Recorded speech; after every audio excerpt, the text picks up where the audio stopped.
Right now, it is just a Groundhog's Day of misery for the New York Mets.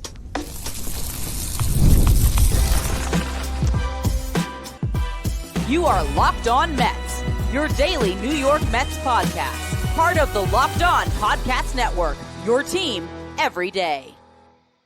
Hello to all you amazing Mets fans. You're listening to Locked On Mets, part of the Locked On Podcast Network, your team every day. Thank you for making Locked On Mets your first listen every day. Locked On Mets is free and available on all platforms, including YouTube. On today's show, another brutal loss. We'll talk about that in the first segment. Second segment, I'm just going to have a tirade and point the blame all over the place on why this team's been terrible. Final segment, we will try to have a little bit of fun because there's going to be a very exciting MLB debut today. So we'll talk about Nolan McLean to close things out. Before we get to any of it, though, I'm your host, Ryan Finkelstein. I've been covering the New York Mets on this show since the 2019 season. It's the only podcast that covers the Mets 7 days a week throughout the regular season. If you want to find some of my written work, you can do so over at justbaseball.com, where I work as the editor-in-chief. Now, this is getting patently absurd. How the New York Mets are just inventing ways to lose baseball games. It is a free fall like we've never seen, but then again, we're Mets fans, so I guess we have seen it before. It just is taking a little bit of a different form this year. This team has been an utter disaster. And you point fingers at different places. It's, oh man, this lineup can't hit. Last week of games for the Mets, go back to last Saturday, they scored 4 runs in that game, lost 7-4, had a lead in the game, blew it. They scored 6 runs, lost the game 7-6. Pete Alonso has his game breaking the record. Luckily, the Mets won that one 13-5. Then they score 6 early the next night. You think, oh, the tides have turned. The Mets are going to start winning baseball games. The Braves are not even that good this year. They're going to completely crumble and fold because they got nothing to play for. Well, no, the Mets lost that game 11-6. Then they have a lead. They turn it over to the Super Bullpen that's supposed to be holding down games in the final game of that series against the Braves, and they blow another one. They only scored 3 runs, but they did get clutch hits late when they needed to. And then you have Friday night. The Mets are able to score 9 runs, but they lose 11-9. The lineup is hitting. The rotation has been less of a disaster the last 2 starts. Hasn't been great, but, Sean Manaea left with the lead. This bullpen, all of a sudden, the one unit that we thought after the trade deadline, okay, they at least fixed the bullpen. That's not going to be a problem anymore. You got a closer in Ryan Helsley. You got statistically the best setup man in baseball over the last couple years in Tyler Rogers. You still have Edwin Diaz, and you still have all the guys that were the bridge to Edwin Diaz before the deadline. Brooks Raley, Reed Garrett, Ryan Stanek. You got Gregory Soto, too, who's actually been the best of the bunch, and I nearly forgot him. Oh, you're going to be fine. The bullpen's going to be the one thing you can trust. Yeah, the rotation's going to be shaky. You're going to trust in the top prospects coming up to help that unit, and maybe some guys pitching a little bit better off of injury. But, at least if the offense hits, because you got Cedric Mullins to help that group, if the offense hits, then you're going to be in position to win games, and that bullpen's going to be the separator. Well, now you got Anthony DiComo turning into Dr. Seuss on MLB.com writing about the Mets bullpen. Here's what he says in this article. It defies logic, of course. Over their past 7 games, the Mets have blown 11 leads. They have blown leads as big as 6 runs and as small as 1. They have blown leads at home and on the road, in white uniforms, in gray uniforms, and in black. They have blown leads early, they have blown leads late. Their starters have blown leads, and so have their relievers. Over those 7 games, the Mets have held a dozen leads in total and blown all but one of them. I mean, for one, got to give a little, tip of the hat to Anthony DiComo. Nice writing there. As he, again, channels Dr. Seuss to explain the unexplainable. A team that, as he mentions, defies logic. Going into the trade deadline before that series against the Padres, where they got swept leading up to the deadline, prior to that, remember that team that looked great in San Francisco? The team that won 5 of 7 series, that won 14 out of 21 games? That was not that long ago. Since then, you get swept. And in August, this team is 2-11. 2-11. A 2-14 stretch. And Jeff Passan tweets this out after the game. to just send all Mets fans into even more of a spiral, to just put it into this clear-cut statistical perspective. Not even statistical, just look at the record. Record says what you are. Start the season 45-24, the New York Mets, through the first 69 games. Best team in baseball. Since then, 19-34. The only team with a worse record, the Nationals at 19-35. So the Rockies are better? The White Sox are better? The New York Mets are trash right now. And I hate to say that about my own team, but you are your record. 19-34, and you can say it until you're blue in the face, and the Mets are certainly trying to say it until they're blue in the face. Too much talent, too much talent, too much talent. Well, win baseball games then. And I hate to be that simplistic. I hate to be maybe a bit narrow-minded at this point and not get into the specifics, and we will get into the specifics of this game. But at a certain point, you just got to put your hands up and say, how do I trust this team anymore? How do I, as a fan, I've seen a lot of our Locked On Mets insiders, the texters who are so committed to this show, and I appreciate you all. I've gotten multiple of these devoted, diehard Mets fans who have sent me text messages saying, I think I'm done for a little bit. My dad even told me he's done for a little bit. He's like, I'm going to keep checking in. And when he says he's done, he just means he's not going to actively sit down and spend 3 hours right now at the end of his summer where he's spending time with my sister, his grandkids, and their family up there. He's not going to take some time away in his final couple days with them to spend 3 hours watching the Mets blow another game. But there's a lot of Mets fans who are like, I can't do it. I can't keep turning the game on and watching Sean Manaea struggle early, because we'll get into the specifics of the game. Watch Manaea give up runs in the first 3 innings. Watch the Mets continue to score and get back in the game at every single turn, take a lead, and then watch the bullpen have another one of these innings that is absolutely insane. How does this keep happening? How do you have a game where you give up 9 runs in an inning to the Braves? How do you have this game where you're running out there Ryan Helsley and Brooks Raley, guys that have great track records, and they can't get the job done? And yes, that's a good Mariners lineup, don't get me wrong. But there was some bad pitching mixed in there. But let's actually talk about the game. Let's get to the specifics, because Sean Manaea, first inning, he gives up a run on a single and a double, but I will give him credit. Gets a big strikeout against Eugenio Suarez with a runner in scoring position and a fly out to only give up 1 in that first. Francisco Lindor ties up the game with a solo homer. Then Manaea gives one right back, a solo homer to lead off the second by Mitch Garver.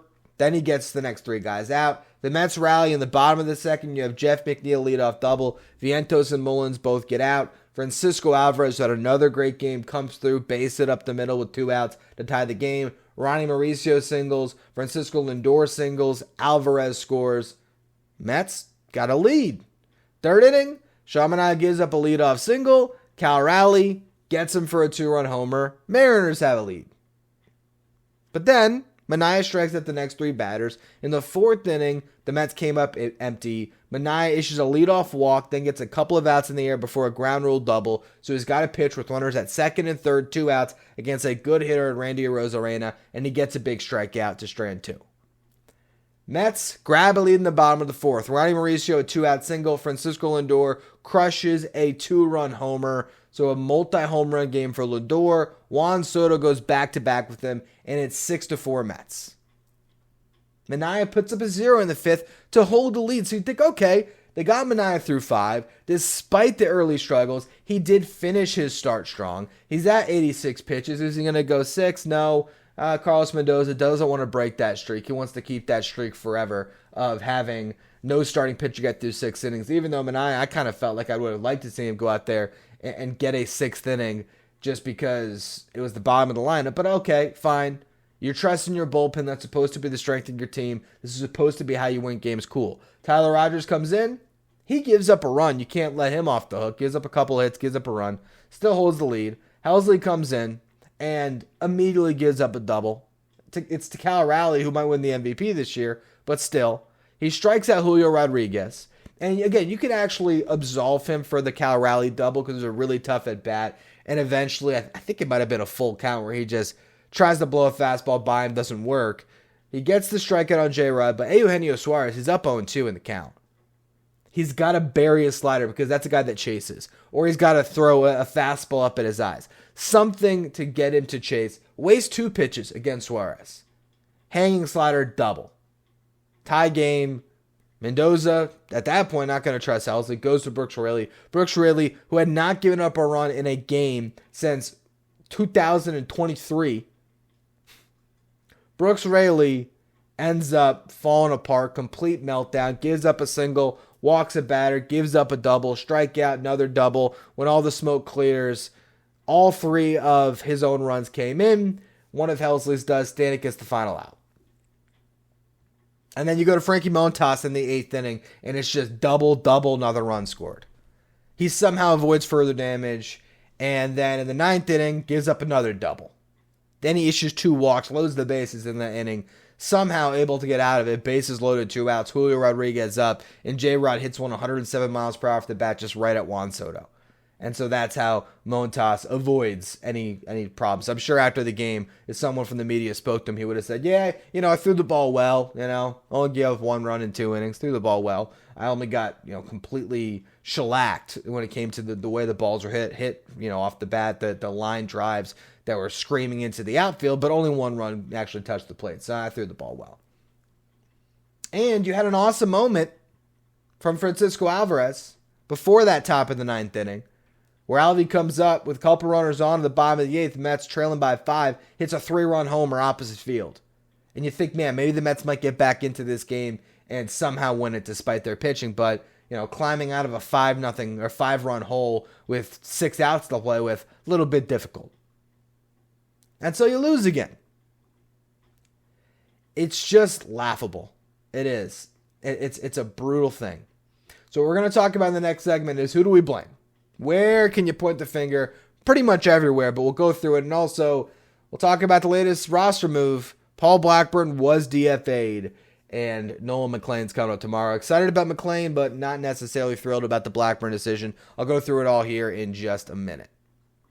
Today's episode is brought to you by 5 Hour Energy. It's time to fuel up and turn it up with 5 Hour Energy Transfusion. It brings the bold grape, ginger, and lime flavor of your favorite golf drink, minus the alcohol, into a quick, energizing shot. Whether you're sinking birdies or just making memories with friends, this one's a hole-in-one for your energy game. Let's be honest, some days on the course or off it, you just need that extra boost to stay sharp and energized. If you go to 5hourenergy.com today, that is the number 5hourenergy.com, you can use my promo code LOCKEDONGOLF to receive 20% off your order. This offer is only valid until September 30th, and on one order, it cannot be used with other promotions. The code is not good on subscription orders.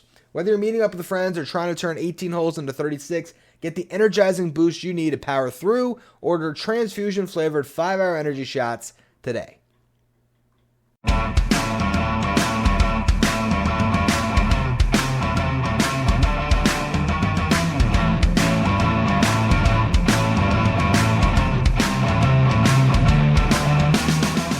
If you're watching on YouTube today, do me a favor, hit that subscribe button. Help us get closer to our next goal of 15,000 subscribers, which I'd love to get to by the end of this season.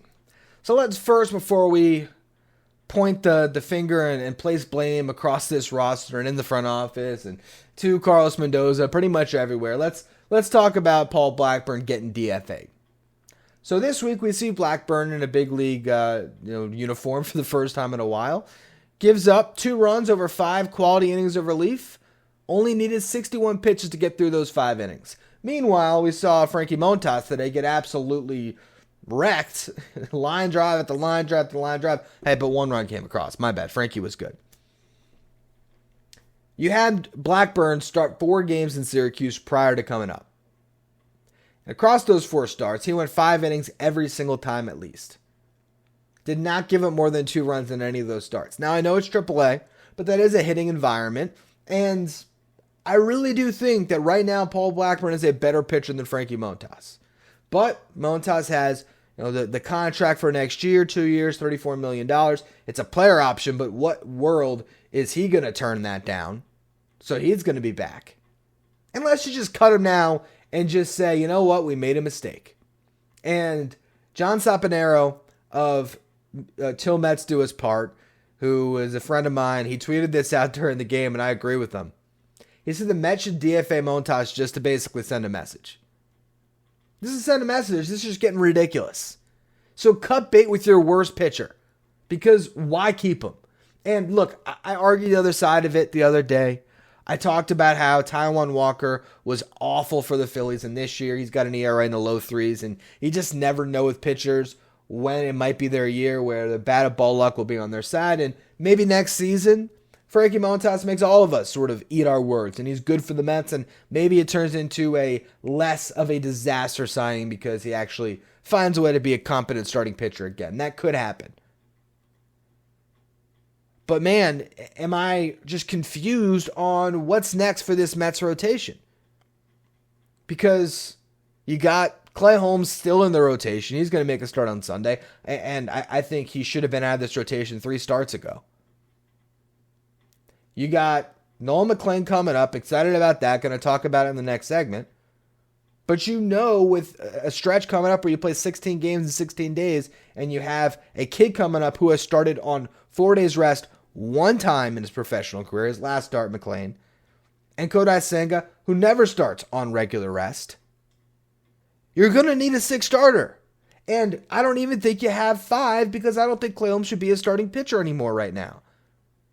So you have Paul Blackburn, who is a stretched out back-end starting pitcher. Is he great? Do I think he'd be amazing? No, but do I think that Paul Blackburn has a better chance to go up against the Phillies on August 25th when you need a starter? He has a better shot to give you a chance to win that game than Frankie Montas and a bullpen game, which is, I think, what they're going to do, because the only other thing they could do is call up Brandon Sproat, which, again, I'd enjoy seeing another top prospect pitch, but how are you going to get him on the roster?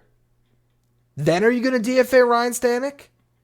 Then are you going to DFA Frankie Montas? And if you were going to do it then, why not keep the guy that gave you 5 quality innings of relief in your bullpen? You get rid of the guy that's terrible in Montas, or the guy that's been terrible in Stanek, ERA over 7 since June.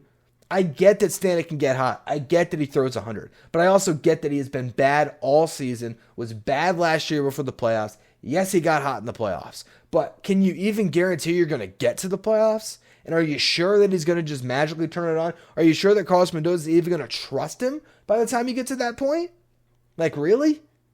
You sure that Stanek will pitch and leverage at all this season, unless it's just out of necessity because he's the only guy available? Because I'm not sure of that. He's been bad for months. But now you can't get rid of Stanek because, you know, he has that upside. You can't get rid of Montas because of that money. But where are where's your starting pitching depth right now? What happens? Because now you're an injury or we got to get Clay Holmes out of the rotation away from being right back to putting Frankie Montas in that rotation, which is going to make Mets fans around the world literally vomit. I mean, I just don't know what to say about it. I really don't. And so that's where I get to. You can point the finger and blame all over the place. Because I have been and continue to be a David Stearns fanboy. I think when it comes to this franchise, long-term, the Mets are as set up as they've ever been to have a sustained run of success. You have an owner that'll spend. You have star players that I think will continue to produce.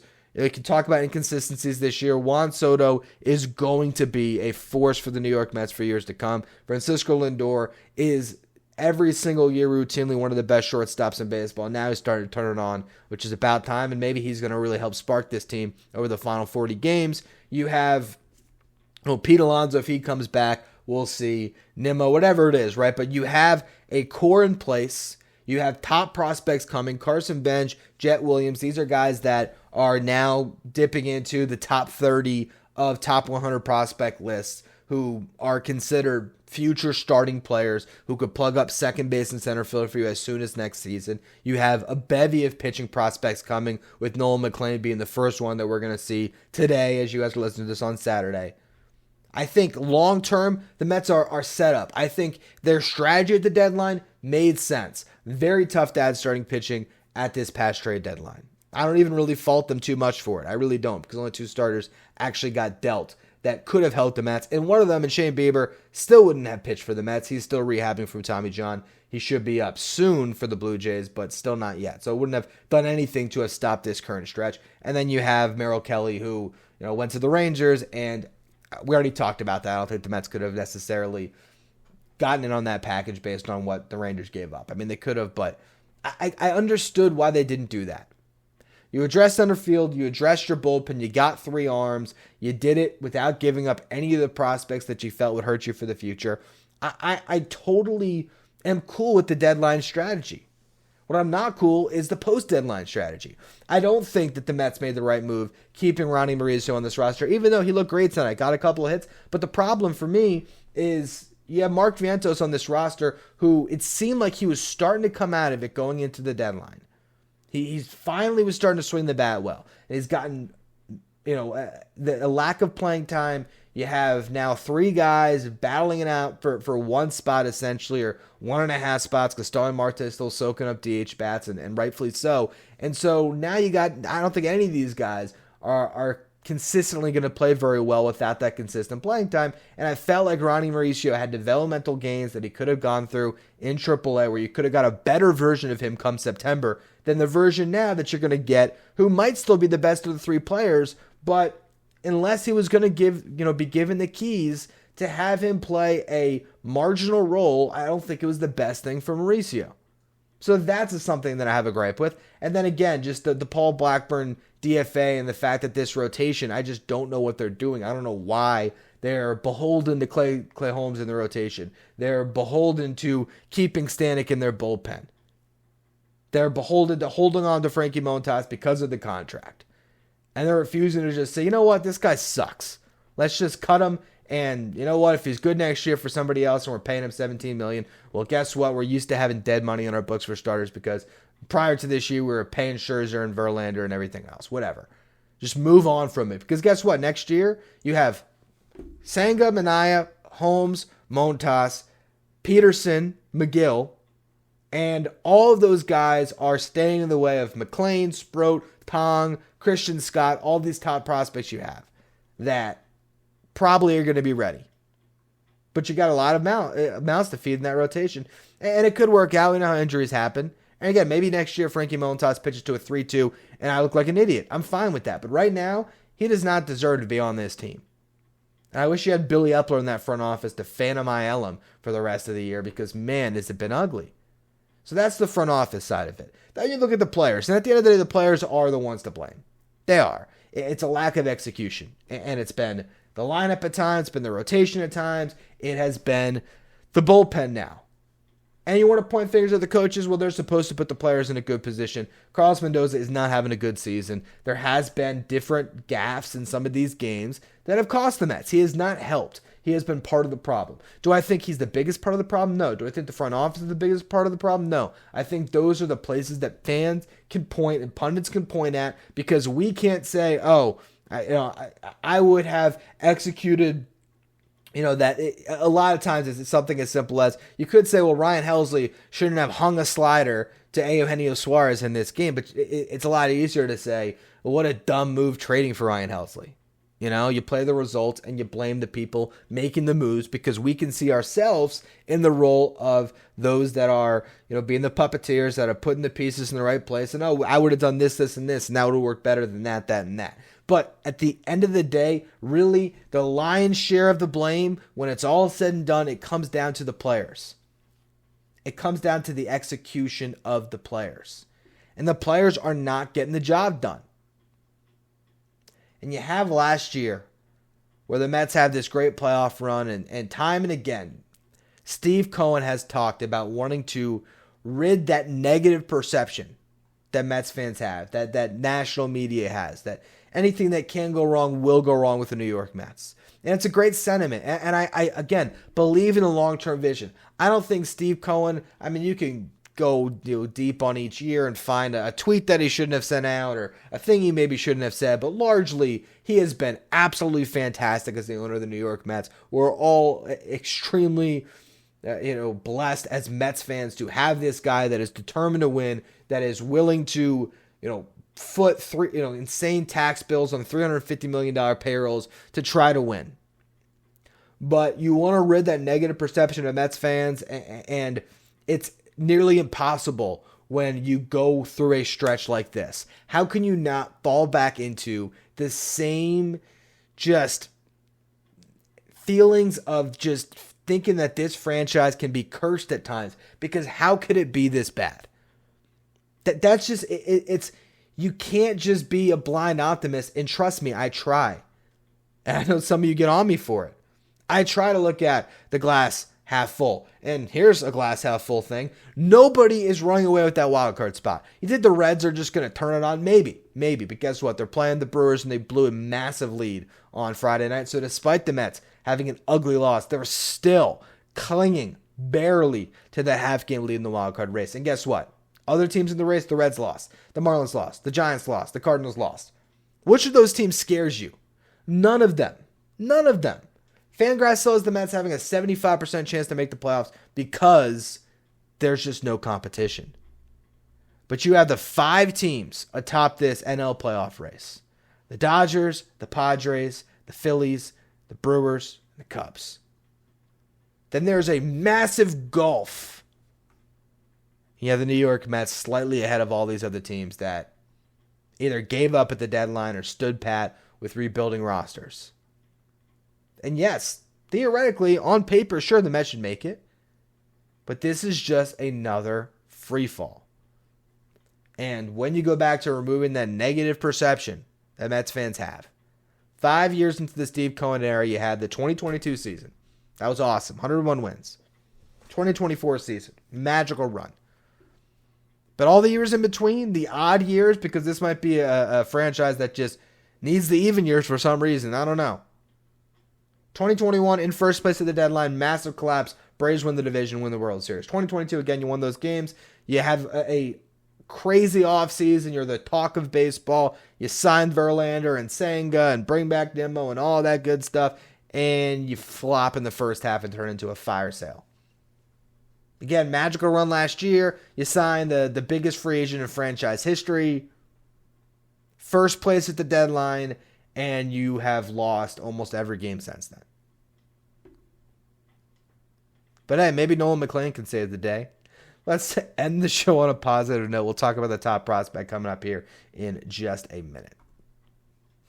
Today's episode is brought to you by Monarch Money. Ever wish managing your money felt easier? Well, with Monarch Money, it can be. Whether you're growing your savings or planning a big purchase, Monarch puts you in the driver's seat. It's like having your own personal CFO, giving you full visibility and control over your finances. Monarch Money is more than a budgeting app. It's a complete financial command center where you can track all of your accounts, investments, and spending in one place. So in addition to managing your money, you're also building wealth.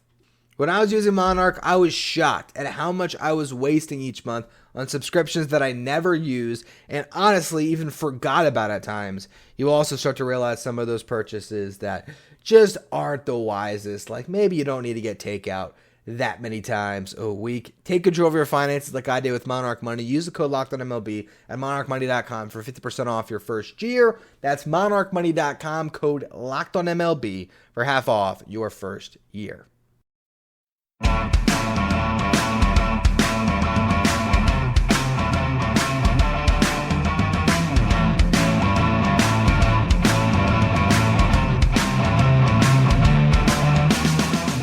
If you're an everydayer that always tunes into the show, make sure you become a Locked On Mets Insider. It's our texting service. We get updates from me anytime news breaks in the Mets. You can ask me questions anytime. Take part in our Locked On Mets sign photo giveaways and get the line graphics sent to your phone each day so you know who's in the starting lineup without ever having to go on social media. If you want to be a Locked On Mets Insider, find the link in the episode description and go to subtext.com/LockedOnMets. Now today is a great day still, despite everything else going on with the Mets, because Nolan McLean is going to make his MLB debut. Depending on what outlets you ask, this is the top pitching prospect in the Mets farm system. You can go one of two ways with that right now, or maybe one of three ways. Brandon Sproat entered the year as the top pitching prospect. Jonah Tong, after an absolutely dominant run through AA, is considered by some of the top pitching prospect. But Nolan McLean is a guy that has not seen really any troubles in AAA. He went to that level. He's been very effective. 2.78 ERA, 1.10 whip, 97 strikeouts, and 87 and a third innings pitched in AAA this season. Enosaurus, who has created Stuff Plus for Fangraphs, which essentially tells us who has the best stuff, he grades out Nolan McLean in AAA with a 126 Stuff Plus grade, which he says is the best of the top close pitching prospects. So Enosaurus is saying that Nolan McLean, of the guys who are close to the big leagues, is the best pitching prospect in baseball. And you can understand why when you look at some of the numbers behind his season this year. He's holding opponents to a 184 batting average. That is pretty darn good, okay? And it's the best among pitchers in that international league who have thrown at least 80 innings. I got some great stats on this article from Mike Mayer of Metsmerize, who wrote a really good piece a couple days ago about McLean coming up. I'll link that in the episode description today so you can read a little bit more about McLean. I also talked to Aaron Layton about McLean a little bit and did my own digging. What you're looking at with McLean is a guy that has a deep, deep bag of pitches. He spins the ball incredibly well. He throws from a three-quarter slot that's probably even a little bit lower than that. You're looking maybe somewhere between a three-quarter slot and a side armor. So he gets this incredible whipping action, just this ability to spin the baseball. He has just a great feel for it. And so you have primarily two pitches that stand out because of their horizontal separation. You have this sinker, which is going to, if you're thinking about a right-handed batter, it's going to break into the bat of a righty, okay, and it's going to break away from a left-handed hitter. On the other end of the spectrum, a sweeper that does the inverse of that. And so you have this incredible separation where guys really got to play that east-west game. And also on top of that, he can play a little bit of north-south because he's got a four-seamer that he can play up in the zone. He's got a sinker that he's using a lot more lately, and that has been, the sinker that I was just talking about, of course. But I'm just comparing those two pitches as well. You compare the sinker off the sweeper, but also the sinker off the four-seam. So if a guy is sitting on the sinker, well, that sinker is going to drop, and the four-seam is not. And so then, again, he can attack with that four-seam up in the zone,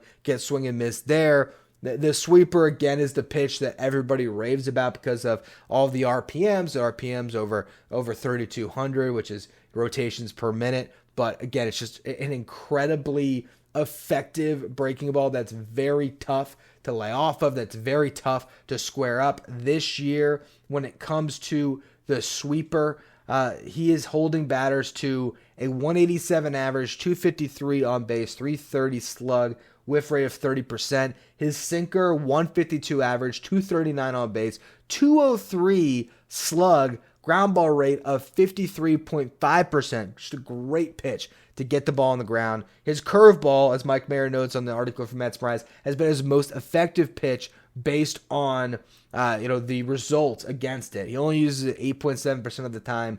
Batters hitting 121, 194 on base, 212 slug, whiff rate of 48.4%. And again, that's not even a breaking ball that he uses that much. And then you also have a slider and a cutter. And you look at the different ranges in velocity, he can touch 97, sits mid-90s. You still have the ability to go to a cutter, which comes in at 89, and it breaks opposite to a sinker. It doesn't have as much break as the sinker. Doesn't have as much, obviously, sweep as the sweeper or the slider, but still, it's this effective pitch that he can use. It's just such a deep arsenal. The sweeper comes in at 85, so you're changing speeds there. The curveball just gets dropped in at 79. He has a new split change that he's using to help him against lefties. That's at 86 miles per hour. He can go any quadrant of the zone, north, south, east, west, change speeds. He's the full package when it comes to a pitching prospect. Now, it's still a massive jump from AAA to the big leagues. So you don't know how his stuff's going to play. You don't know what the heart rate's going to do when pitching on this stage. And then now you're being asked, because you have idiots like myself on a podcast who are saying, hey, can Nolan McLean save the season? That's what the sentiment's going to be right now, because this team is grasping for straws. And I don't think that this is a promotion that is a desperation move, because a desperation move would have been promoting him earlier. And I think this kid's been ready for a little bit, but one of the things they wanted him to improve was facing left-handed batters because in the big leagues, teams are going to stack lefties against him. This year, OPS against him for righties, 454, for lefties, 704.